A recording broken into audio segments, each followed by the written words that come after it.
Hello, everybody, and welcome back to the 3DO Experience, the 3DO retrospective podcast where we talk about all things 3DO, the console, the company, and everything in between. I am Bill, and this is Threk. How you doing, Threk?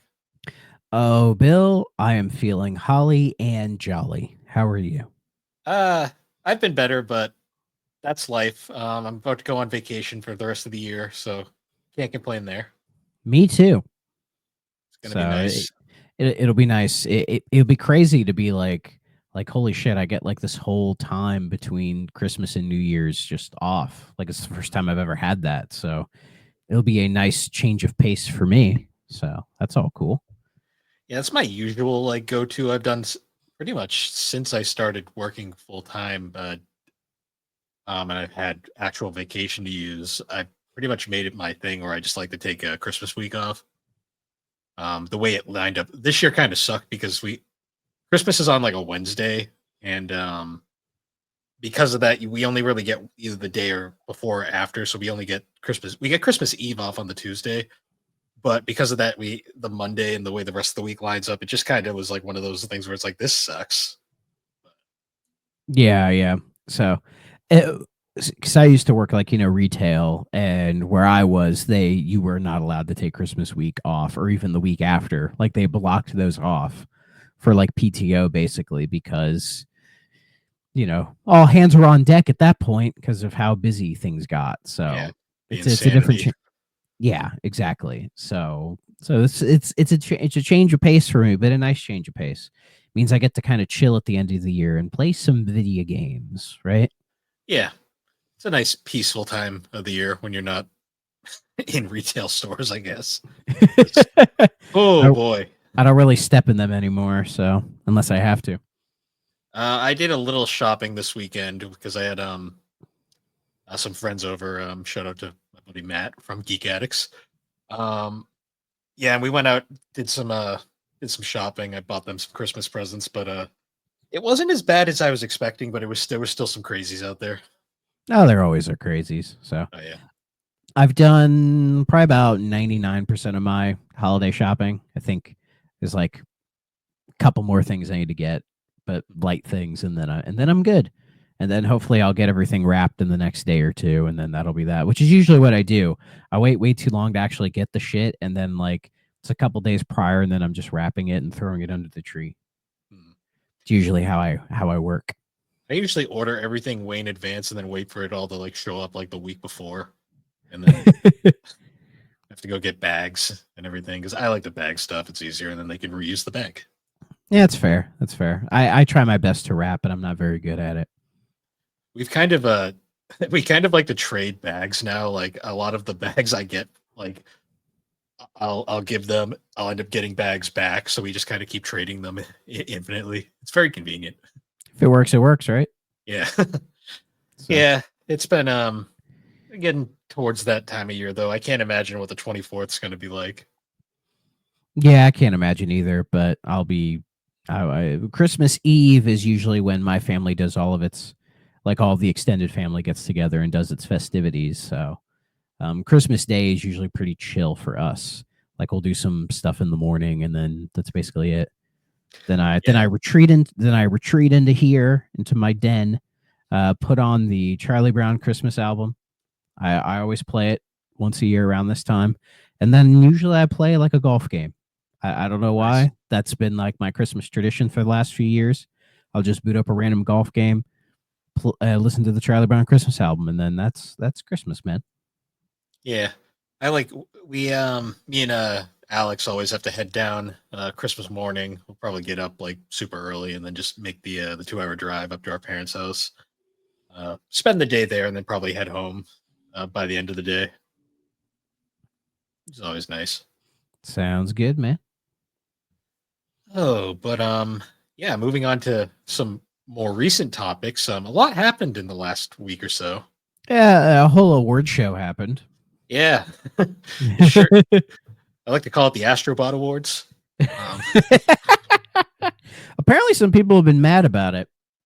yeah, I mean, Well, uh, famously, the Black Myth Wukong devs were pissed. Like from what I've read, like the studio director or whatever wrote his acceptance speech 2 years in advance, and then apparently was crying in the audience when they lost, and then went to like, I guess like Chinese Twitter or whatever, and just made a whole rant about it. And like, you talk about the definition of a sore loser, Yeah, right? that's When it's like they won a couple awards, hmm. so it's like, what the fuck are you complaining about? Like, See, I would understand being upset, but like when you're so pompous and like that, like you believe you're gonna win so hard that you write your speech in advance. I'm just like sitting there going like, yeah, okay, I don't really feel bad. Sorry. and it's like I don't even get the hype around the game at all. I mean, I haven't played it, but when it first popped up and everyone was hyping it to the hill, I'm like, but what is this? Why do people care? It's like a Souls like, and I'm like, There's a cool, million I of them. guess. Like, I mean, apparently there's a lot of like Chinese mythology in there, which is cool because not a lot of games have that, you know. But outside of that, it's like I don't fucking know. Like, isn't Yeah, there a whole JRPG series that's centered around Chinese mythology that nobody gives a shit about? It's the Sword and probably. Fairy series. Yeah. So like, I don't know. I don't get it, but we're not here to argue about that. I haven't played Astrobot. I think I've said what I've said about Astrobot before. Like, I'll play it eventually, and I'm just worried about Sony learning the wrong lessons from Astrobot. But hey, maybe they'll learn the right lessons and just do more of like that kind of stuff. You know, that'd be cool. Make just as long as they just make fun games, that's all I really want. But we'll have to wait and see on that. Yeah. Um, yeah, we had watched the Game Awards in a group chat like the night of, and we spent a lot of it just making fun of the Game Awards, as far as I remember. Yeah, like we missed a bunch of stuff. We missed when the Baldur's Gate 3 guy went up to present Game of the Year, and he kind of like took some jabs at the whole thing. And also, though we did like was it Statler and Waldorf from the Muppets like throwing shade at Jeff? Like, that was Yeah, funny. that was fun. I like that Jeff at least has a sense of humor. Like about Yeah, stuff. yeah, and then, you know, if for some reason it brought like questions up about Jeff Keighley's character or whatever, and I like it feels like he was using those criticisms, like turning them into jokes as a way of deflecting when it's like they're legitimate criticisms. You know what I mean? Which again could be people reading into it too much, but it's like I don't think Keighley is like. I don't think he's like a grifter or anything. I think I mean, he's been in the games industry forever, you know, like No, I don't think he's he's like, yeah. he was writing game reviews in the 90s, you know Oh, what I yeah. mean? So like, he's always been there, and I think he genuinely cares about it. It's just, I feel like he's a little bit delusional, but I feel like you kind of have to be if you're the guy who's like, hey, I'm going to make a video game award show. We're going to call it the Game Awards, and it's going to be the award show for the video game industry. And it's all, and its legitimacy is that I'm hosting it. Like, that's delusional, right? But somebody has to fucking do it, right? So, Yeah. you know, and it seems to work because we all show up and watch it and care a little bit, even if we all bitch about it. You Yeah. know, we all show up, so it's working. I just always find it amusing that most of my takeaways are like, this is funny. Like I always just laugh about it and then Yeah. move on. Though I will say, I think overall this show is better than last year's. Yeah. And I think it was, as far as like game announcements go, it was one of the better ones. Because I Yeah, think they that's what most of us show up for, is like, oh, what new games are going to be shown? And like, I have my list here, and it's like, honestly, like pretty fucking solid, you know? yeah. None. There wasn't any point where I like rolled my eyes at the new games announced. I think like this. There's a couple we didn't care about, but there always Oh are, when they're yeah. like, look at this like live service thing. I'm like, I don't give a, like, a Or the Frag Punk trailer. Like, I don't give yeah, two shits about Frag Punk. or whatever that new hero shooter was or whatever. There's always one of them. Who cares? It was kind of like one of those things like I think like the only like snoozing points of that event were like there was that one developer who like the whole like that weird like thing where they were like we're talking about like people who had no jobs and I was like I have no idea what's happening right now. So apparently that guy, he essentially was like, he had saw all the layoffs that were going on in the industry and was like, hey, I want to like create like a support system for these like video game devs who got fired, to like help them like through Yeah. unemployment and to find a new job. A noble task, right? Like, I think I said in the group chat, like he made the Robert Half of game developers, basically, Yeah. which is a good thing. Mhm. It is a good thing. It's just the way the whole thing was like presented Yeah, and that how it was like presentation was over, weird. and it felt like schlocky and overly sentimental when it's like he's doing a good thing, but it's just, I think it's just how Keeley is, you Yeah. know. Well, it's funny because we had joked before the show, like what side scroller is going to be mad at this time, and sure enough, I saw the thumbnail the next morning, and it was that guy's face, and it said he's a fraud, and I'm like, oh boy, here we go. They're mad at him. Yeah, that was the thing they Why are they targeted. mad at him? I don't know. I didn't watch it. I just saw the thumbnail and was I like, mean, what I the- mean, there was a sort of woke controversy, which we'll get to. yeah. I'm using quotes, by the way, audio listeners. Or is it the See, Naughty Dog thing? the good thing is being on Blue Sky, I don't see this shit that much anymore. So when it like actually kind of breaks through, I find it hilarious because I don't really see it anymore, which is great. Like people have said, like, "Oh, Blue Sky is just like an echo chamber," and it's like, well, Well, all social we media is an echo chamber. and we all create echo chambers anyways, and honestly, it's better for my mental health. Like, what am I gonna do, sit on Twitter and just constantly get mad at all these dumbass people sitting on there? Like, Blue Sky doesn't have as many dumbasses. So No, it just has some people that like I feel like need to just take a break and go outside for a bit. yeah, exactly. So but let's rattle through, or at least here are the announcements that I thought were cool. There's a decent amount of them. We'll try to rattle them off pretty quickly because I do want to talk about the game this week. So the first one was Ninja Gaiden Ragebound. I didn't write down the devs for any of these, but this is That was .emu, I believe. yeah, Dotty.mu is making it. And it's basically a 2D, like it looks kind of like hand drawn Ninja Gaiden game. Because there have been reports of like Koei Tecmo making a new Ninja Gaiden game, and I think people were assuming it would just be like a 3D kind of like a kind of a follow up almost to the reboot trilogy. But it's been like quite a while since Razor's Edge came out, so people were like, "What's it going to be? We're not sure." And it's like, "Oh, they're doing like a 2D one." I guess we hadn't considered that. It looks really cool. Yeah, it looks pretty. Like I love the graphics. Yeah, I have a feeling it's going to be a Metroidvania, which is perfectly fine. Because a lot of 2D games tend to do. I mean, the Strider reboot was a Metroidvania, and that was a pretty fucking good game. So yeah, this one looks great. I'm excited about it. I'm sure you are too. Yeah, I'm definitely gonna check it out. Don't know if I'll get it day one, but yeah, if that's like if it hits Game Pass day one, I'll be there for sure. Next up was probably the most curious one to me, just because it's quite a turn for this series, but I'm kind of here for it. It's a Shadow Labyrinth. If you remember this one, this is like that weird, edgy, dark Pac-Man thing. Yeah, that was so weird. You're like the dude who crashes on the ship, and then there's like a little floating Pac-Man. It's like Nier or something when you have that little robot floating right by you, right? And it's like, but it's Pac-Man. And it, like, I described it as it feels like this is like trying to be the Bomberman Act Zero of Pac-Man, where they're taking in this weird, edgy, dark direction. But in this case, I'm kind of fucking down for it. I don't know about you. It looked. The funny part about that was I remember us all being like, "What is this?" And then we saw the thing. We're like, "Is that Pac-Man? Maybe." And then we saw like the fucking like actual Pac-Man. We're like, "Oh yeah, it's Pac-Man. All right." Yeah. I like that Bandai Namco has enough comfort in the Pac-Man IP to want to do something this outlandish, because it's Pac-Man, right? Pac-Man will be fine. But I'm like genuinely curious to this game. I'm probably going to play it when it comes out. I think it's a next year kind of thing.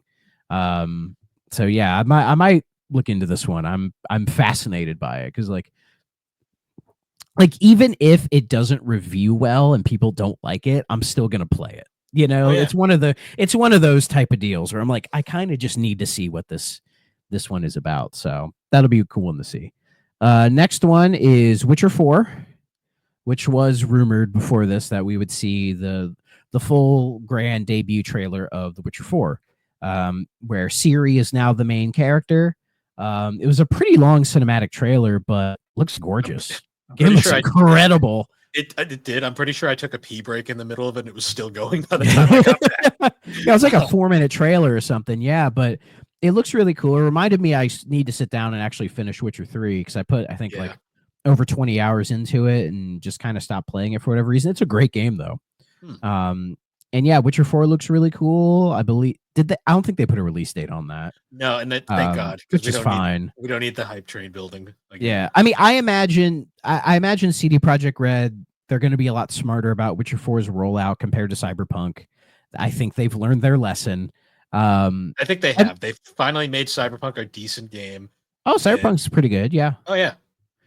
But also there's the Witcher 1 remake, which they had said they were going to do, and I don't think we've seen anything from it directly, but like I'm waiting for that. I'd like to see the Witcher. I'd like to play the Witcher 1 remake before Witcher 4. I think we'll probably get it because I won't be surprised if they take, say, the Witcher 3 engine, put the Witcher 1 story and like and all that in there, and maybe kind of beef up the graphics a little bit. So Witcher 1 could be like a late next year, early 26 maybe type of deal, and then Witcher 4 is maybe a couple years later. So, but we'll see. And this was like the other woke. This is like the woke thing because people were complaining about Ciri's face model because of course they were, because they're fucking weird, because they're saying she was hotter when she was a teenager in Witcher 3, which is, you know, read into that what you will, people. See, that's not the woke thing I saw. Woke thing. I saw the Naughty Dog one because that one was apparently a thing. Yeah, that one as well. We'll get to that. But Witcher 4 I saw, and it was like, guys, you calm down. Like I mentioned Nier. Like if you want that kind of shit, just play Nier. Play Stellar Blade, okay? Play any anime game. Like seriously, it's fucking ridiculous. And it's like, it's The Witcher. Who fucking cares? There's hot chicks in The Witcher everywhere, okay? Have you seen Yennefer? Right? Like who cares? But Witcher 4 looks cool. Hopefully I can actually finish Witcher 3 because I would like to finish it because I really enjoyed my time with it. It's just a big game, you know. Yeah. Next is Project Robot, which is the main guy behind Eco, Shadow of the Colossus, and Last Guardian. What's his name? I'd have to look it up, but yeah, but it's that guy that everybody loves. Somebody's probably mad at me that I'm not saying that I don't know his name. Sorry, guys. But yeah, it's basically wasn't it like did Team Eco? I assume it's Eco. Did they dissolve after Last Guardian? No, they didn't even make Last Guardian. So what happened was they dissolved sometime after Shadow of Colossus, during the point where they were working. So they were working on the Last Guardian that went into development hell, and it kind of just disappeared. And then what ended up happening was I'm trying to remember his name. He had formed a different studio and they finished Last Guardian. But that's not the same team that's making this Project Robot. I don't believe so, because I don't believe he works for Fumito Udia. Udia, yeah, there we go. Yeah, because Last Guardian says it was done by Japan Studio, and then a company called Gen Design, which that I think Gen Design is doing Project Robot. Yeah, that's his current company. Correct. Yep, they're doing Project Robot. Yeah. So, but that's cool. That's cool to see. I mean, it looks pretty interesting. It has a Shadow of the Colossus vibe, but more sci-fi, which I think is a cool turn for him. And it's going to be it's multi-plat, so it's coming to everything. You know what's really funny? I just learned. Did you know he was Udia was actually one of the animators for D, of all things. This all comes back around, doesn't it? That's funny. Honestly, when I think about Eco or Shadow of the Colossus, the little bit I've played of both, I can kind of see a Kenji Eno influence. I can kind of see it, but I think those games are much stronger than that. Because I think I've played like maybe half an hour of Eco. I didn't get super far in it. It was like a seeing if the emulator worked type of thing, you know? And then I've played Shadow of the Colossus kind of here and there. I used to not really like it, but I've really grown to it. Like they're definitely games I should sit down and play through the whole way. I'd probably like both of them. They're both those kind of games that are like more experiences than games, I'd say. Yeah. And I like a lot of those type of things. And even Last Guardian, which I know isn't as revered as the other two, but it has its fans. Like I don't think people say it's a bad game. It's a great game. It's just kind of jank because of how it got developed, but yeah. So, But Project Robot looks really cool. Yeah, seeing that more sci-fi type of design, and it's being published by Epic, and it's coming out on everything. Yeah. So, our yeah, so I'll probably check that out on you guys know where. And then speaking of Xbox, we got our I guess first look at Outer Worlds 2. Oh Which yeah, because I didn't expect Outer Worlds 2 to be here because Obsidian, they're probably still working on making sure Avowed is good to go for February. And I know they were working on Outer Worlds 2. I just didn't expect a whole trailer for it. But it looks cool. Again, I've put a couple hours into Outer Worlds 1. It's a fun game, you know. I don't know if that Fallout style game is really for me, but I need more time with it to know for sure. But Outer Worlds 2 looks cool. So and that's coming out next year as well. Man, Obsidian, they're cranking them out, man. Which is awesome. like they got steady funding now. It's like it's crazy what they can do with that. Yeah, because they're working on Avowed, Outer Worlds 2, and apparently they have another like I think it's like a new IP in the works as well. I wouldn't be surprised if they're working on a sequel to Pentiment as well. So it's really funny when you think about it. Obsidian, Atlas, two of the most infamously underfunded studios that were struggling to get by but making great games. Now that they're fully funded, it's like, wow, look at them crank that shit out. yeah, like it improved them. It didn't hurt them at all. I mean, we'll see like, the how people viewed Avowed and all this stuff when it comes out, but I'm sure Avowed will be fine though. So because they have Avowed Outer Worlds 2, and then from what I remember hearing, they have a third game in the works as well. And who knows, they might be helping Bethesda trying to get another Fallout game out as soon as possible.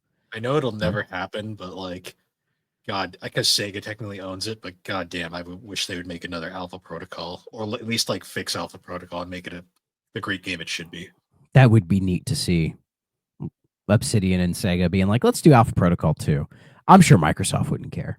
No, But speaking of Sega, Sega probably had two of my favorite announcements this entire show. With Virtua Fighter. It's back, baby, and it looks fucking awesome. It's not called Virtua Fighter 6, but it's most likely Virtua Fighter 6. And it looks fucking cool. Like that was Akira, like with the hat and everything, like kind of Shroud in Darkness. Ryuga Gotoku is making it, the Yakuza team, which I had a feeling they would be the ones doing it, considering their sort of status as a developer right now, and they've put Virtua Fighter in just about like every Yakuza game I think has like a Virtua Fighter in it. I wonder if they're gonna just stick the AM2 logo on it somewhere just to be like, I think they did. That would make sense because AM2 technically still exists, but they're not really the same studio they used to be. Well, because after this, they had that whole Virtua Fighter Direct. I don't know if you watched that. I skimmed through it, and the AM2 logo showed up, and they talked about like they were sort of doing revisions for Virtua Fighter 5, like the version that's coming out on Steam. They're even adding that stuff to the PlayStation 4 version, which is really cool. I was hoping they'd just be like, oh, we're going to throw this in the Xbox as well. There is a version of Virtua Fighter 5 on there, so if you want to play it. And I remember watching this thinking, man, a Virtua Fighter collection would be kind of dope. They just gave us like 1 through 4, or even say 1 through 5 on like a big thing. I'd fucking pay for that. It was kind of like a nothing kind of a direct, just them basically being like, oh, we love Virtua Fighter. We're doing shit with it. We swear. Like, this is cool. Was it like Sony's like 30th anniversary Ape Escape director? They're like, we love Ape Escape. Are we going to make a game? No, but at least they're making a game with Virtua Fighter. and then the best part of the entire Virtua Fighter Direct was near the end. One of like, it was like some like Saudi dude showed up and just was like talking about how much he likes Virtua Fighter, and it was so weird. That's funny. It was weird. Like, hold on, let me get his name because I need to call this guy out, because it was basically like, because I know like there's like Saudi money in Sega and like a lot of these like Nintendo and all these other companies. There's Saudi money in a lot of companies. Exactly. It was just so weird to see like one of them just show up in this. Like, yeah, it's the chairman of the Saudi Esports Federation, Prince Faisal bin I honestly cannot say his name, but yeah, the chairman of the Saudi Esports Federation. You can probably find his name if you look it up. It was just so weird seeing him just show up, and it's like, what the fuck? Like, why are they doing this? He just You really know? likes Virtual Fighter, I guess. I I don't know. guess. I mean, and then they had a dude from Evo show up and basically be like, "Oh, Virtua Fighter's gonna be a part of Evo," and it's like, well, that's cool. It It's should just be. I mean, it's like the granddaddy of the 3D fighter. yeah. So it's crazy. It's crazy to think like fighting games, the renaissance they've been having with Street Fighter, Tekken, Mortal Kombat. Like you're having Marvel vs. Capcom come back and like all this other stuff, and then Sega's just like, yeah, Virtua Fighter, we're bringing it back. So all we need is Soul Calibur, and And another I will die happy. and give us an SNK fighter in there just for good measure. I'm surprised they King of Fighters. did they Another announce a Capcom versus SNK collection? I believe they did recently. Yeah, because that's a good one to do. I don't know if they'll do any more beyond that. I mean, they should bring Tatsunoko versus Capcom out as well. Like, drag that out of the Wii purgatory. Why not? Yeah, it's got to be a licensing thing.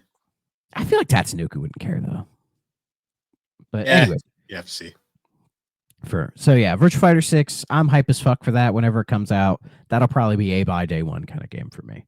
And then next was a new IP from good old RGG, Project Century.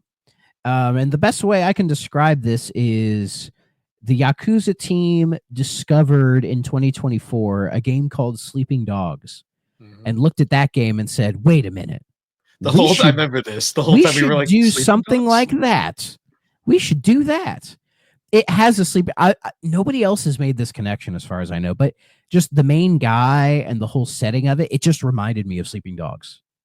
You know, it's probably very much its own thing. I don't even think it'll be connected to the Yakuza IP. It doesn't really need to, but it looks fucking cool as shit. And the main guy looks like the dude who's playing Kiryu in the Yakuza show. Oh, that's cool. It does. People are like, is that the same guy? It might be the same guy. But yeah, it looks cool. I'm gonna be fascinated with what that is, what that ends up being. So we'll find out one day in the future. RGG is like one of the best developers out there right now. So yeah, exactly. They're killing it. So yeah, so we got those two Sega announcements, and then also a new Sonic racing game, Sonic Racing Cross Worlds, which had like Shadow driving a car for like 10 seconds. Looks more like a follow up to Team Sonic Racing. But hopefully it's closer to like Sonic and All Stars Racing Transformed level of quality. As long as Sumo's making it, it's probably going to be fine. They didn't say who was making it, but I have a feeling it's Sumo. Next up is a game that I jokingly said looks like shit, but like in a good way. Turok Origins. Oh yeah. Yeah, like Saber was like, we'll make a Turok game. Fuck it, right? Just do something with it. It definitely looks like a game somebody said, wouldn't it be funny? And when I say it looks like shit, I mean that in like a nice way. You know what I mean? Like it definitely doesn't have the biggest budget behind it, but who cares, right? It's Turok. And they're doing third person shooter instead of first person shooter, which I think is a interesting choice. I mean, it definitely looks better than that like reboot Turok from like the 360 days. Oh, Disney Turok. Yeah. That game Turok. That game's rough around the edges. I mean, to be fair, every Turok game's kind of rough around the edges. Yeah, that's a good point. Sorry, Dave. I don't have a deep history with Turok. The most Turok I ever played was Turok 2 on the Game Boy. So yeah, if you're gonna play Turok, get the Night Dive Studio remasters because that's just the way to play it now. I think I did have that of the original Turok, and I played it on my Switch. And I remember thinking, like, this is a cute game. It's cute. You're game. Like, this is like the FPS that tried to do something different from Doom, and it shows. Yeah, it's in that weird middle period between Doom and Quake. You know what I mean? Yeah. I think it does a couple things better than Quake, but Quake's the better experience overall. But we're not here to compare that. So yeah, Turok Origins. I can't remember if they dated that for next year or not, but it probably is a next year thing. And who knows? That might be that looks like a fun 7. Nothing wrong with that.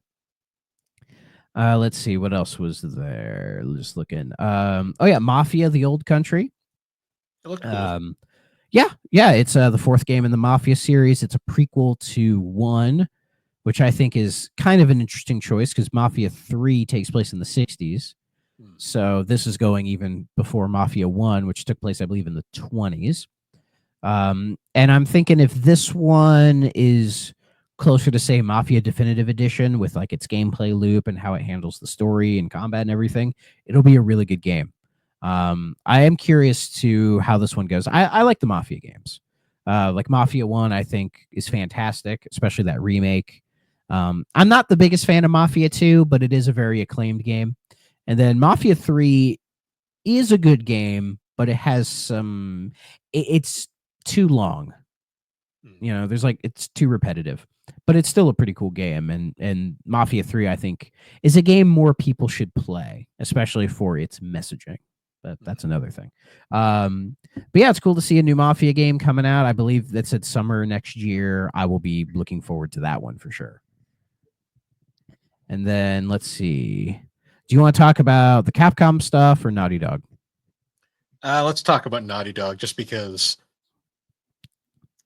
I'm both excited that it looks like they're trying something new, but I'm also I'm happy that it looks like they're moving away from realism for one, finally, and doing something actually interesting for once.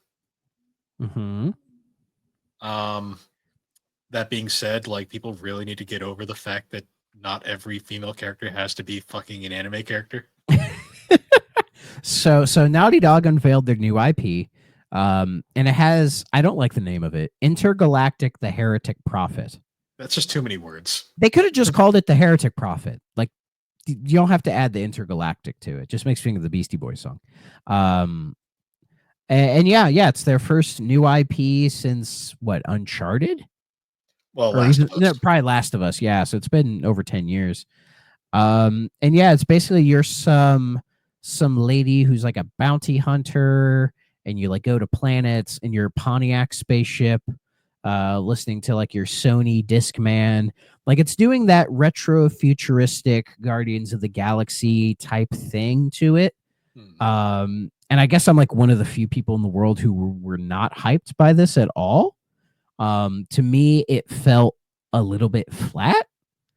Maybe it's just because that retro futuristic Guardians thing, like it's been done, and it's like like the novelty of that has worn off. Like I like that it's Naughty Dog doing something pretty different. I mean, I see. I don't know. It's just maybe me now, but when I see a character with like a big sword and then they land on like a planet and there's a big monster in front of them, my first thought is, "Oh fuck, Souls-like combat. Here we go." I don't think Naughty Dog would do that. I don't think that's in their wheelhouse. Um, so maybe I'm just overreacting, and it might be a cool game. Yeah, I'm gonna wait It's for the just trailer. yeah, I just have a bad feeling this game may not do that well. I don't know. I feel like it may fall a little bit flat. I'm just wondering if like The Last of Us 2 damaged Naughty Dog as a brand a little bit. Maybe. I mean, Last of Us 2, like some people fucking love that game. They do, but So it's also like one of the most divisive games of all time. yeah. And it's not even necessarily Last of Us 2 ruining this new one for me because it feels like a completely different thing. It's just I don't know. Maybe it's just like, oh, it's like it's Neil Druckmann at the helm, and I'm like, I don't know how I feel about Druckmann. Neil Genuinely, I Neil really don't. needed, yeah, he to me, Neil Druckmann's my biggest issue with Neil Druckmann is I think he really needed Bruce Straley to bounce off of. Yeah, I mean, who knows? We'll see. We'll see what this one ends up doing. The soundtrack's going to be done by Trent Reznor and Atticus Ross, so it'll be a That cool as fuck soundtrack. that interested me a little bit. Yeah, So, like it's definitely an interesting concept. It's an interesting idea. Yeah, people freaked out because the main character is a bald Asian lady with a sword. I'm like, who fucking gives a the shit? Like, horror, you know, like I'm just getting so tired of this shit. Like, people are just bored on Twitter. I swear. yeah, like just play video games instead of bitching about them online. Just fucking play them, okay? But yeah, like whatever. Um, as I said, I don't know something about this game. I just have a bad feeling it may not go over well when we finally get there, but I could be wrong, and it's a very good game. Who knows? But yeah, we'll keep an eye on that one. And then I guess lastly we'll save Capcom. Speaking of a developer doing incredibly well, fucking Capcom, man. They've revived not one but two old IPs, announcing both of them at the Game Awards, which in the moment it didn't really hit, I guess. But like thinking about it afterwards, I'm like, oh shit. Like this is a big deal. So the first one is Onimusha, Way of the Sword.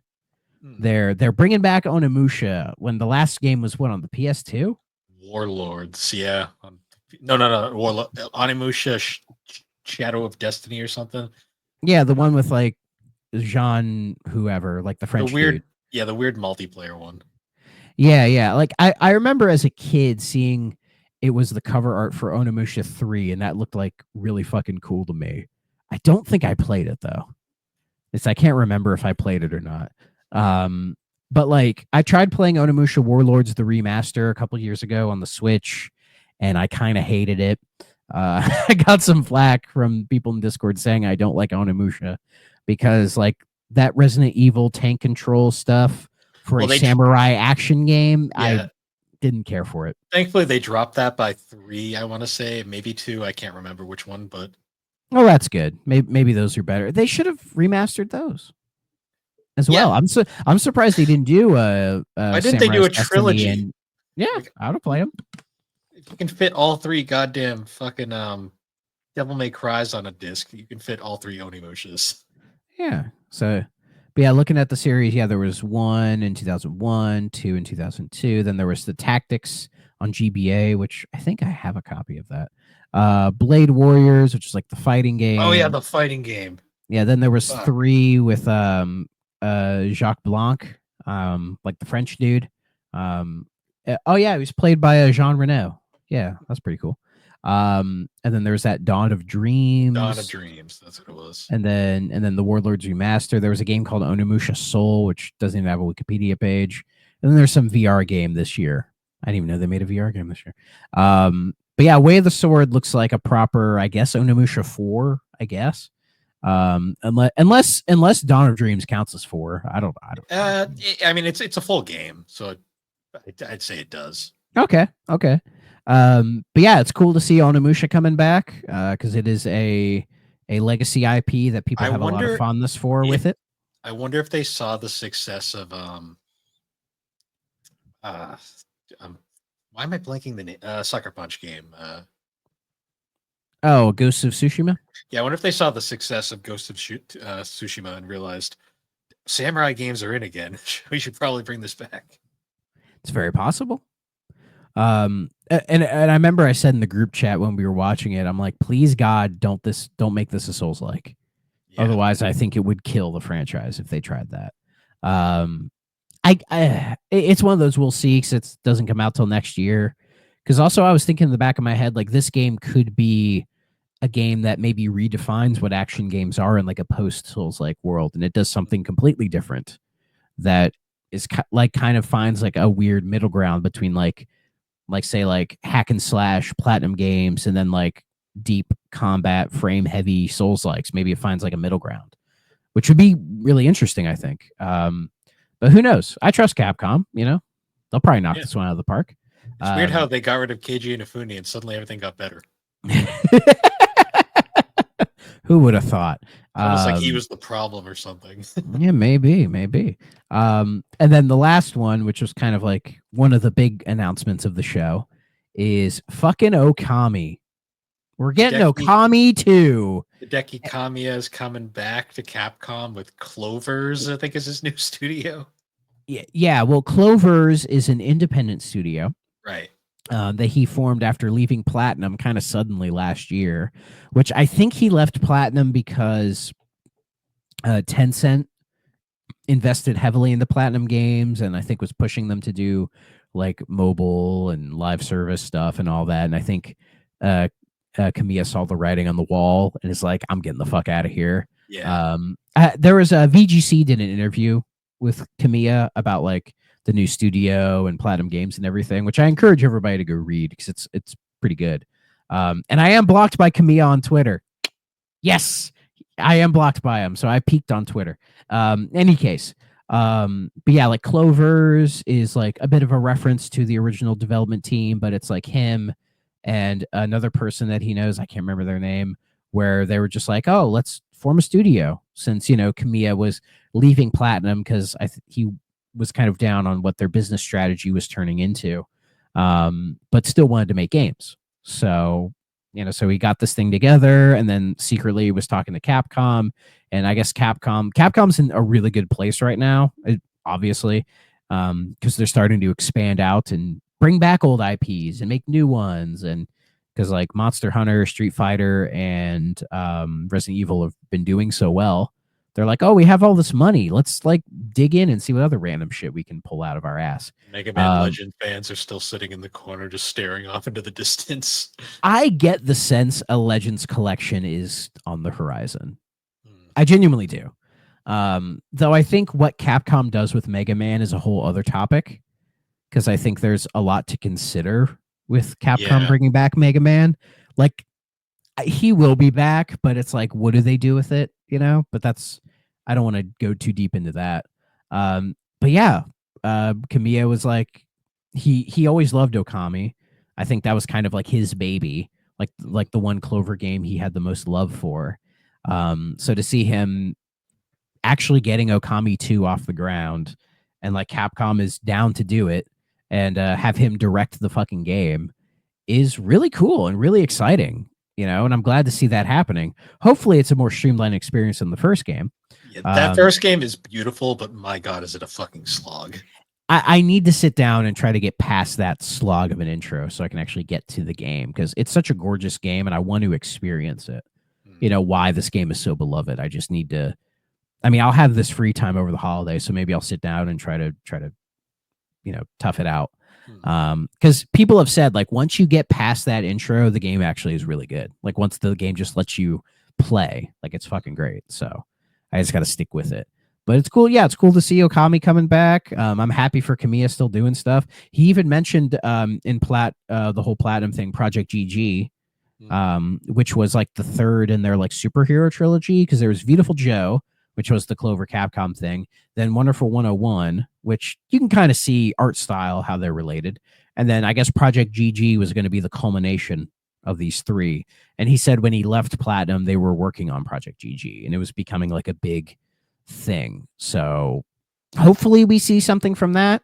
They'll be curious to see if Kamiya leaving Platinum kind of hurts Project GG, or because Platinum's been kind of silent since that Bayonetta Origins game, which says to me they're just working on stuff. They just don't have anything to say yet, and they're doing all this weird business dealings right now. So I hope this doesn't mean Platinum is like screwed. I hope not, because I do like Platinum, but we'll see what they got in store. Yeah, like the last time I really remember Platinum being in the news was during that whole Helena Taylor debacle. Oh yeah. Oh, that was how to kill your career in like 1 second at 101 right there. Well, and it's also a perfect representation of like perception equaling reality. Yeah. Because remember when she first dropped that video and everybody took her side and was like, yeah, fuck Platinum. They're also awful for treating you like shit. And then people started like actually deep diving into it. Yeah. And then that's when the heel turn happened. And yeah, and she's probably not been doing much of anything since then. No. That was like a prime example of like you always got to wait for both sides to say something before you can really make a judgment. Yeah, but I remember even when the first video was out and that's all we had, when she took a dig at the new Bayonetta voice. Oh, what's Jennifer her name? Hale. Jennifer Hale, yeah. Like when she took a dig at her, I was like, that's unnecessary. You don't need to do that. And Jennifer Hale did a good job. So I like Jennifer Hale. Jennifer Hale's a very talented voice actress. Yeah. And she was super smart about the whole thing. She made one video about just basically it was just this like just let it go through, just let the water flow, basically. She's just in one ear out the other and just kept on going. She's doing just fine. So, and Helena Taylor probably is not. Yeah, I haven't heard a thing about her since. So. But yeah, that was the Game Awards. Pretty solid set of announcements. Like some more like kind of niche stuff, not a lot of universal appeal. That weird type of announcements. announcements. That weird moving game intrigues me a little bit. Oh yeah, I forgot about that one. Yeah, that's like a 3D unpacking. Yeah, I'm just that one. Just like I'm like I might try that just because it looks fucking interesting.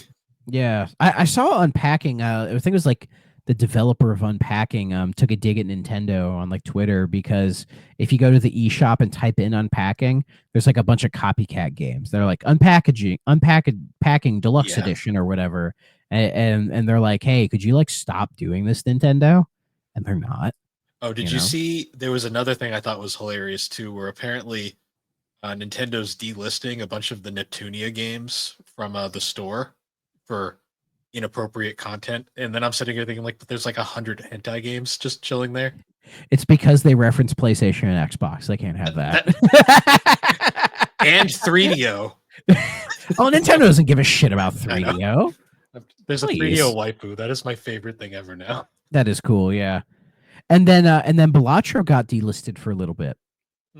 Because it was weird. It was like right after the Game Awards because I saw it was on sale and I was trying to build up the $5 credit so I could buy it on sale with that credit because I was like, I want to see what the big deal is with Balatro. But it got delisted and I'm like, why the fuck did it get delisted? And then it came back and it had a new rating on it. So I guess because of like evil cards or whatever. Oh yeah, I think the creator was bitching about that recently. Yeah, like he had to re-rate it because of that, but he's like, oh, but like like FC Club has like actual fucking gambling in it, and it can be like an E for everyone because nobody gives a shit. Which I mean, it's a fair point. It's an absolute fair point because some people thought, or at least I thought with Balatro, like, oh, was it because of like gambling? Because the game like promoting gambling, but it's like not really. Like there are games with actual gambling in it. Nobody fucking cares. So I don't know. That whole thing was a mess, but yeah. The only other thing from the Game Awards that I really remembered, well, other than like the token Hideo Kojima cameo, because of course, yeah, he just showed up, but yeah. who fucking cares? He didn't like nothing about Death Stranding 2 or OD or anything like that. He's Keely's BFF. He had to be there. Yeah, wouldn't that be amazing if he announced the Metal Gear Master Collection Volume 2? It won't happen, but that would be epic. Master Collection 2 will happen, I think. Well, the collection will happen. Just Kojima will have nothing to do with it. Yeah, but that would have been amazing if he was like, I'm here to announce the Metal Gear Solid collection or whatever. I'd have been like, what? Oh, you know, it'd be even funnier if he leaked it before Konami. Just to be a fucking dick. That'd be great. The only other thing though that I really remember about the Game Awards was when I think it was Bethesda they were talking about the Indiana Jones game and they brought out drunk ass Harrison Ford. Todd Howard and Troy Baker. Well, you could tell Harrison had a few drinks because he was like, I want to congratulate these two guys for their work on the Great Circle. Well, my favorite was like he had and when he said these two guys, it was like, yeah, he didn't remember their names. Yeah, which is hilarious. He was told their names before. He did not fucking remember. I just love the fact it was like we literally had like singular raising the bar because we had Troy Baker being like a fucking tower. Like I always forget how tall. And then Todd Howard's like this big. I love the fact that Todd said fucking nothing. He just was standing there. Yeah, he was just like, there. Well, because I think they just don't want him to say anything anymore. But still, you know, it was just Harrison Ford be like, if I had known this fucker was going to be so good at it, I just would have did it. Yeah, good job. he had a couple drinks before he went out. Yeah. That's how they got him to do it.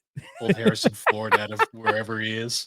Yeah, that was great. But Indiana Jones: The Great Circle, it's a great game. I'm working on a review of it for the Superpod Network. So stay tuned. That blog will be out hopefully before Christmas. Nice. But yeah, that was a long tangent, but sorry guys, it was Game Awards. I wanted to get it off my chest. The only other thing we were going to bring up is Nintendo Music, new games, and some confusing ass Nintendo bullshit. I'll let you take the reign on this one. So we didn't talk about it last week because we had recorded kind of out of our normal sequence. So we didn't get the new the new music release for the last episode. We've had a few new drops. We had a Wave Race 64, which that was nice. Like Wave Race is a classic. We also got Skyward Sword, which was kind of like a shadow drop. Like I don't even remember them hyping that one up. But then the thing that drove me nuts that I just discovered was they released 3 other soundtracks. They gave us Breath of the Wild and Mario Kart 8 on Wii U. both of which are already on Switch, and they're like identical. And then we got Metroid Prime Remastered, which is already on GameCube, and I'm pretty sure is also, for the most part, identical. Like, what the fuck, Nintendo? Oh. I don't know. We talked about this before the show, and I kind of freaked out. So Well, the I'm best kind part of was cool off on it. I didn't even notice. And then the second you mentioned Mario Kart 8 and Breath of the Wild Wii U were already on Switch, I was like, wait a goddamn minute. And I had to go back and look. And I was like, son of a bitch. Like, Nintendo, stop. Only Nintendo would have the fucking balls to do this, and they get away with it. Oh, yeah. Because Like Nintendo fans are psycho. if any other company did this, people would be like, you guys are fucking stupid. But even when people say, when they call Nintendo out for doing something fucking stupid, Nintendo doesn't give a shit. No. So that's why we've kind of given up bitching, because who the fuck cares? There's a legion of Nintendo fans who like will get slapped in the face repeatedly and just sit there going, yes, Mr. Nintendo, give me more. Yeah. So, and it was almost kind of an albatross with the Game Awards, like Nintendo's lack of presence again. Yeah. Even though it's become standard for them, but it's like, at this point, we're just waiting for Switch 2. And it's not like they're going to unveil that at the Game Awards. Why would they do that? Yeah. You know, when they're going to get like when they announce like, oh, tune into this like Switch 2 unveiling like, I don't know, like June 16th at like 8 a.m. or some shit like that, right? Like, I won't be surprised if that like premiere or live stream has like 500,000 people watching it. Like right then and there. Won't be shocked. So it's like, what the fuck do they need Game Awards for? Everyone's going to flock to them. Oh, yeah. So, and that's kind of the albatross in the air right now is, what is Switch 2 going to be? So apparently we'll know before March. Nice. So my guess, February. At this point, February seems like the right time to be like, okay, here's what it is. Here's when it's coming out. Here's the price. Blah, blah, blah, blah, blah. Right? Yeah. So, and we'll talk about it then. Yeah. So we could actually talk about the 3DO this episode. Yeah. So let's just do that. This game, there's stuff to say. So I liked this game, actually. I did too. For a lot of reasons. That being said, this week we are talking about Cannon Fodder. I don't have a 3DO copy, but I do have a Jaguar copy, so that's cool. I'm sure Alex is very happy right now. I don't even know she's aware of this game because I don't think I had it when we did the 3D the Jaguar episode for GNC. Fair enough. What is fun though is I found on Etsy custom Jaguar end labels. That's cool. That's fun. That is cool. Are they like curved to fit like the weird handle? Yep. That's fucking sick. If only Atari actually cared. I know. Like on Etsy. So when I bought the N64 end labels on Etsy, I noticed the seller also had Jaguar, which I immediately bought, 32X, and Master System, and they look so nice. All right, that's cool. I have one Master System cart, so I'd be curious to how those end labels look. So what's weird is the Master System, like the front sticker, like it overlaps to the top just a teeny bit. So I don't have it on this joke cartridge I have over here, but basically what they did was they took this pattern and they just replicated it here in the same like matching pattern, and it matches the font of the name here. It's nice. It's cool. Nice. Is same font and everything. Same font, and they even have a blue Sega logo in the corner, so it's like kind of a cool little touch. That's cute. I like that. Yeah, it's weird how fans can make cooler things than the actual companies sometimes. Well, it's because the fans give a shit in a way that the devs never will, But so Cannon Fodder. This is a very interesting game in a lot of ways. Oh yeah. Developed by Sensible Software, which is really funny because this game is very unsensible. I mean, that's the name of like a fucking British ass studio that made shit for like, because this game originally came out on the Amiga, which screams European developer to me. Oh yeah. Like they have a series of sports games called like Sensible, Sensible Golf, Sensible Train Spotting. That's the most European game I could think of in my entire life. Oh yeah. And they were around from 86 to 99. They ended up getting acquired and absorbed by Codemasters. So that's where they ended up. They were known for obviously the Sensible Sports series. They made a game called Megalomania and a game called Whizball. Whiz ball. What, you whizzing on the ball? Maybe.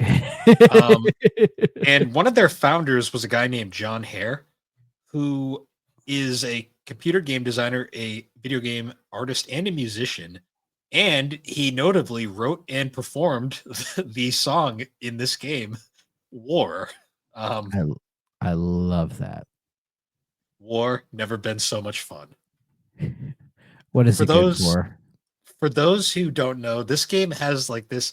Unfortunately, the Jaguar version does not have the music, which is the only The downside of this 3DO version does in all of its glorious CD red book audio. audio. And the song is so like 80s, but it is like the most catchy, like it's got like synth bass, like this like catchy drum beat, and the lyrics are just so catchy. But they even made a live action music video to go with it. It is the most ridiculous shit you will ever see. It will be linked in the description of this episode. Like there's that one point where like they have like there's like a Donald Duck mask and a Mario costume. I'm like, what the hell? They just They were having fun, man. They oh were yeah, just like having some fun. my favorite is like the image of like the guy who's like they have like the fake gun pointed over one of the guys on the ground and he's like they're shooting him and he's like just convulsing with a big smile on his face and I'm like, what is this? Like, Art. That's what this yeah, is. Fucking it art, was. baby. Yeah, I'll put the link for the music video in the description of the episode because holy shit, it is amazing. Yeah, and then it Um, has those weird like the CGI cutscenes. yeah, and like the characters are like that. It was like a '90s thing where they almost look like Tyco toys or whatever, where it's like they all have like the round head, the round body, and then like the little round arms or whatever, you know. Yeah, And it's like it's weird. It has like this like almost like playful kind of kids imagery or like with that, but it's like there's like blood and like blood curdling screams and oh, everything. I You know love what the I mean? stock scream sound effects. Yeah, like no Wilhelm scream. That would be amazing, but like yeah, these screams are a lot more like guttural and kind of brutal. You know? Oh yeah, it is hilarious. Like this is such a British game, like English game. Yeah, because it's like it's trying to. I guess it's trying to be anti-war, but like missing the points in a way. I mean, there's all this like imagery, right? Because like, so you boot up the game, and much like a European Amiga game, you're kind of like confused on what the fuck to do, right? Yeah. Because you don't really get a menu. Like it just like pops up, right? And there's like the screen. It's like load, save in the corner, right? And then there's this big image in the front that's like hills and like a line of people going into like a house, and there's like crosses everywhere, and it's meant to be like, oh, you know, you're. I think the word cannon fodder, like calling the game cannon fodder, was meant to sort of invoke like an anti-war message, where it's like, oh, if you're a soldier, you're just treated as cannon fodder. You know, you're not like taken into account like your actual life or whatever, right? I think the problem is though, like they made this really good message, but then at the same time they make a music video and a song to go along with the game that makes war seem like the funnest shit ever. Yeah, and then to top it all off, like the game isn't really built around trying to convey a proper anti-war message, because if you're not paying attention to it, it's just like just a war game. Yeah, if anything, 90s, basically. it makes war seem like a joke. Yeah, which isn't really the point of it, you know what I mean? Yeah. So you have all these various missions where basically you just get a set of however many like allies the game lets you have, which is usually like 2 to 6, basically. I put a couple hours into it. I didn't get super far, which I'll explain. But basically you get dropped into this like overhead type of thing, and even on 3DO the game controls almost like a computer game, where you have this like this cursor, and then you push A to tell your guys to go there, but then if you hold B you can then shoot. Yeah. But I gotta say, control wise, it's actually like pretty solid. Yeah, it wasn't bad for 3DO, or even so I played both the Jaguar and then I emulated on the 3DO. Both of them control pretty much the same. Yeah, well, they were smart with like say the movement. It's not a case of like you just hold A and then drag it around and they'll just follow you. but with the guns or like with shooting, it does. Like if you just hold B and then move the stick around, it'll flail around, which is really good because some enemies will try to like surprise attack you, Yeah. and it invokes this kind of action strategy type It's gameplay. it's like a weird hybrid of it's like a real-time tactics game mixed with shoot 'em up. Like, Yeah, yeah. And it's basically just, yeah, you get this map and then it just says kill all enemy. yeah. And then yeah, you just get dropped in with whatever guys you have. You can split them up into different parties. If you like say like, oh, this is like company 1 and company 2, which I guess later on when you get like 6 or more guys, it's maybe not a bad idea if you want to split them up, but I feel with a console game like this, it's not really built for that. So I kind of just gang them up all together. Um, and then, yeah, you just either kill all enemy or later you will find like houses and all that and you will blow them up. And I was really confused when I first started playing it because there were certain houses where there was like explosive boxes next to them. And it's like, oh, I shoot those, blow it up, no big deal, right? And then I got to a point where there were multiple houses, but they all didn't have boxes. And I was like, did I miss something? Like, what's the big deal? And then in the corner, you can have like grenades or bazookas, right? And I was like, oh, like, how do I use those? I found a scan of the manual. Thanks, Internet Archive. And it was like, oh, like, do this to use the grenades. I'm like, cool. But grenades weren't coming out. And I was like, do I not have any? Like, what's the deal? And then I found out it's like, oh, those boxes, if you walk over those, that's how you get your grenades.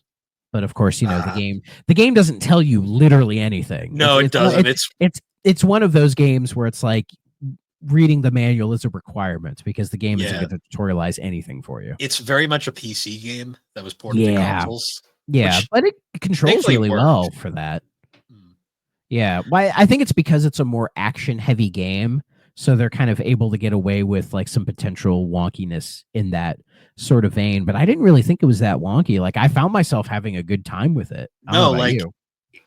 So I was comparing it to like say like the other PC ports we've had on 3DO, like say Theme Park. Theme Park I think was hurt by the porting to consoles. Yeah, thankfully that's not like an overly stressful game.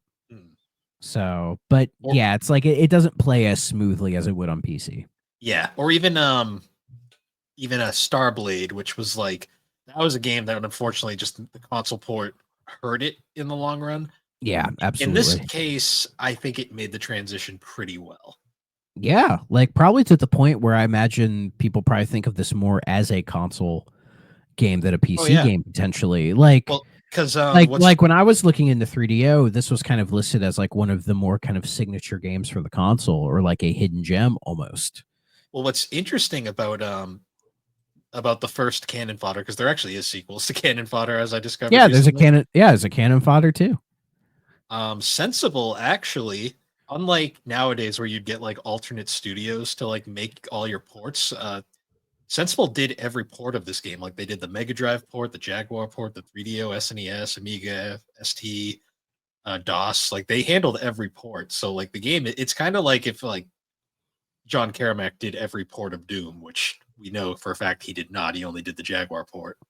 Yeah. Which is really it's interesting. Like they really went all out. And I have to say, like another thing I love about this game is like we talked about the opening song, but like the soundtrack itself is like really catchy. Yeah, the soundtrack's pretty catchy. I think the in-game graphics aren't too bad. Like when you do say the intro into the mission and it has like the helicopter going into say the jungle or like the Arctic or whatever, like that looks really nice. I love the song that plays like right before you start a mission where like all the little characters are like going down like the trail towards like the mission point. Yeah. It's like super funky. Yeah, the soundtrack was like kind of solid overall, and the game runs really well. Like it's nice and smooth. I didn't notice any like frame drops or any kind of performance hiccups at all. And yeah, I found the gameplay. It's very simple, but like fun, you know? Apparently it's really long. Like there's like 24 missions, and then each mission has like at least 2 to like 4 or 5 phases, which is kind of crazy. But thankfully, the game doesn't necessarily have a live system per se. It has a system of like like when you see that line of characters, like when you're in between the missions or whatever, that's basically your live count. Hmm. So like say the mission, it's like, oh, you get 3 guys to kill enemy, right? If you lose all 3 guys, you just restart the mission with a new set of 3 guys, because all the guys will they'll level up, or they'll like rank up. Basically, they'll go from like a private to a corporal to, you know, staff sergeant or whatever.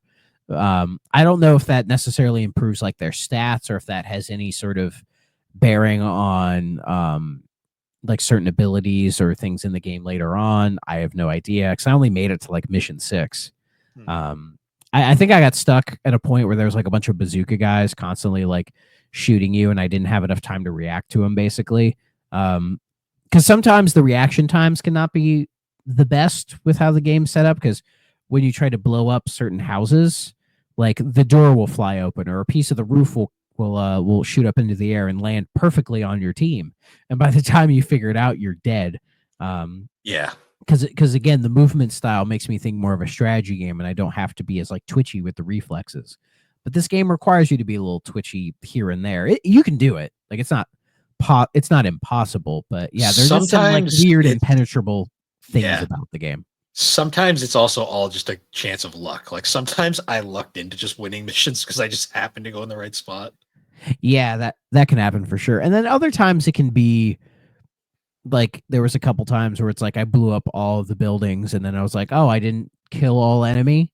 So I, looked around and then found like just one random guy. And I was like, oh, you did it, Yeah. I feel like by mission 24 it would be really repetitive unless they really shake things up near the middle of the game. I have no idea. I mean, the base of it was fun though, like I thought the loop was fun of like, oh, you just kind of drop in with however many guys, you just kind of roam around, point and clicking your way through, and then occasionally shooting enemies. And it was always easy to take out the enemies, because you could just hold down the fire button, and then a lot of the enemies would just walk right into it because they're trying to get in the range of you. This would honestly be a really good game to like port to like handhelds or something, or like Switch or Steam Deck. There is a Game Boy Color port of Cannon Fodder. It was actually the last game I believe Sensible made too. Yeah, I'd be curious to the Game Boy Color version of this, because I feel like this game would be perfect for like just kind of sitting down, like playing for a few minutes, and then like popping onto something else. Yeah. Like I imagine this probably plays really well on like Steam Deck. I can imagine. Yeah. Other than that, I was doing a little research, like digging, like the composer for this game was well, like aside from like the main like songs, which were done by the main programmer, the compositions were done by a composer named Richard Joseph, who he was mostly known for his like career, mostly doing like Commodore 64 and Amiga work. But he did do a whole bunch of stuff, like a lot of surprising games, like James Pond, Lego Loco. That's a game I know from back in the day. NBA Shootout 97, all the Sensible games. Speedball 2, that's an interesting one. Apparently, he worked on Elder Scrolls Oblivion. Yeah, that's pretty cool. And Theme Park Inc. and World, the 2 sequels to Theme Park. That's not a bad career, I'd say. No, he passed away in 07, but he had a fairly good career from the way it looks. Yeah, other than that though, Cannon Fodder was released on pretty much everything, and I'm pretty sure it got fairly good reviews. It's kind of hard to find the reviews on Wikipedia, doesn't give them, so that's nice. I mean, they do. I'm looking at them right now. Oh, where are they at? There's a lot of Amiga reviews. Apparently, there's a lot of Amiga mags back in the day. Amiga Format, Amiga Action, Amiga Computing, Amiga Power, Amiga User International, CU Amiga, The One, and Amiga Force, and also Amiga Down Under, mate. Yeah. So, and they all praise the hell out of it. Oh yeah, I found them. Yeah, most ratings reviews are solid. Yeah. Wow. I mean, it makes sense. I mean, this is a very solid, well-designed game. Like a lot of 90s, couple of 100s, like percents, I find kind of amusing. GameFan gave it a 229 out of 300, which is way more math than most gaming fans ever want to do. But doing a quick math, that is a 76.3%. So That's not bad. that's probably the lowest score it has. Yeah, which isn't bad, not at all. it also was like published by like the most like 90s publisher ever. It was published by Virgin. Yeah, Virgin, of course. Yeah, Virgin has a very fascinating history as a publisher, and even a developer as well. But that's another topic, I think. Yeah. Other than that, like, love the soundtrack, love the graphics. Honestly, this was a gameplay's fun. Yeah. Found certain things way more amusing than I probably should have with this game. Yeah, again, it's like it apparently it has an anti-war message, but I feel like you wouldn't know that unless somebody told you. Yeah.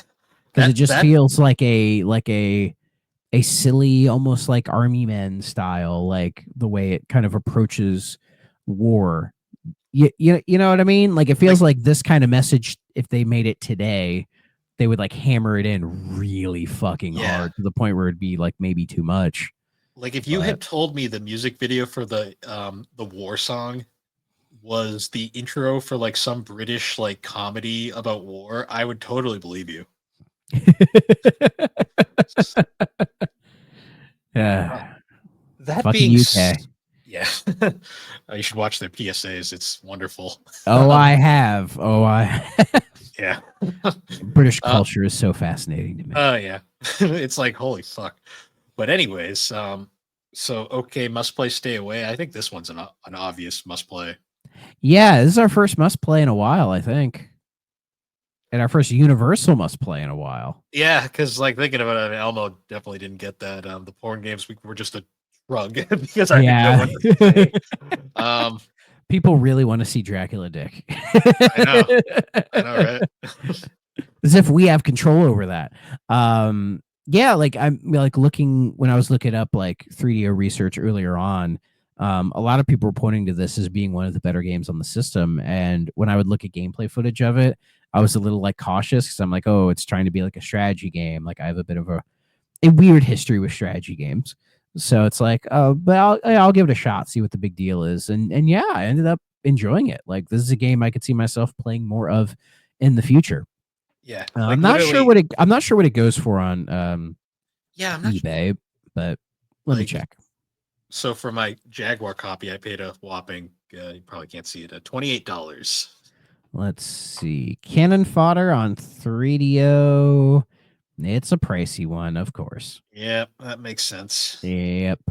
Thankfully, it's been ported to everything, so it's not the hardest. Yeah, it averages about like $75. That sounds about right. There's a long box. The long box looks fucking cool. Is $100, but it doesn't even have the manual. But yeah, I got to send you a picture of the long box. Yeah, it's in the thumbnail. I love it. Yeah, that is quite the picture. Like this is meant to be a pair. This is meant to have an anti-war message. I love that this game. It's like it has an anti-war message in the way like Full Metal Jacket does. But like Full Metal Jacket, it's able to get away with it because the medium that it's using, it's way easier to use these more kind of almost subtle things that people would overlook. And I've seen people thoroughly miss the point on Full Metal Jacket over the years. But like it does, but it's very clever because Kubrick is a clever director. Whereas Cannon Fodder, the people making it were not clever enough to pull off that like dichotomy of it being a fun war game, but also having like an anti-war message. That's like probably my biggest criticism of it. I also love the fact that this game is like kind of violent and kind of dark. But then like you can just like blow up natives and like burn down villages and shit. Then we got that wonderful, probably can't see it with the glare, but that wonderful KA rating for people. Yeah, like this has blood in it. Yeah. The ESRB was hilarious back in the day. The KA rating, I understand why they changed it to everyone because holy fuck, KA is such a confusing rating sometimes. Yeah. I mean, Persona 1 got a KA rating. Like that game is not KA. No, I've never even played it, and I can tell you it's not a K through A. There's dick monsters in that game. It is not a game. Dick monsters are for everyone. Yeah.